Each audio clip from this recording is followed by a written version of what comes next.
Sociology to me is all about how we live as part of collectives. How social, economic, political impact upon everybody within society. I'm asking people questions about things that we take for granted.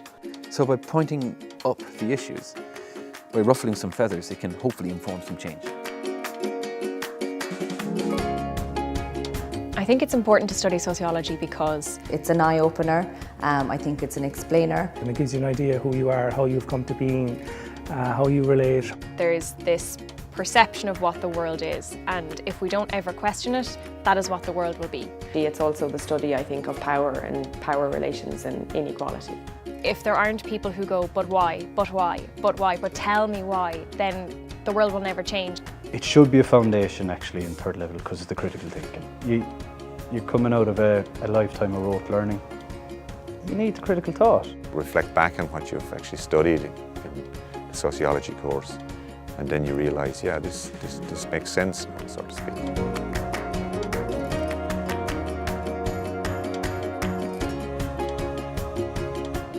Skills-wise, I think I'm a journalist and that's what I did when I was in college, and sociology gave me that lens to look at society. These are really useful skills, they're really marketable skills, they are skills that are relevant to a whole range of careers. One of the big things that you learn, I think, in sociology is how to construct an argument, how to write. Quantitative and qualitative data, looking at interviews, looking at statistics, how these statistics, what are they saying about the world that you live in.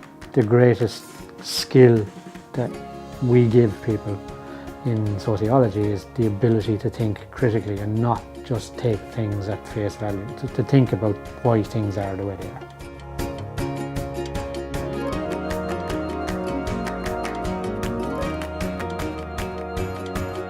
There's actually going to be no kind of job for life, so to speak, and I think that's where the kernel of sociology is going to be, because it gives you a view of society. It gives you a kind of a commitment to having a better society, not to sound too corny. Because you're not pigeonholed into something at quite a young age. So you have the opportunity, I think, once you study that subject, to really move on and take it in whatever direction you want to take it. There's a wide breadth of areas where you can go. You could potentially move into a career in marketing, Journalism, social policy, in media, in the community sector. community and voluntary sector, which I work in, NGOs. I went into a career in research policy. I love it when I get feedback from my students that tells me that they love my classes. I equally love it when students send me stuff and say, actually, I disagree with you about that. They're a very open department, they're very welcoming, they're very friendly to their students, and I think very, very supportive. University of Limerick is just a top place to study. Simple as the vibe was unreal here. Our classes tend to gel quite well. We encourage discussion, we encourage debate, we encourage argumentation. I have to compliment the sociology faculty because that's the experience I had with them, and I do think they're just a cut above.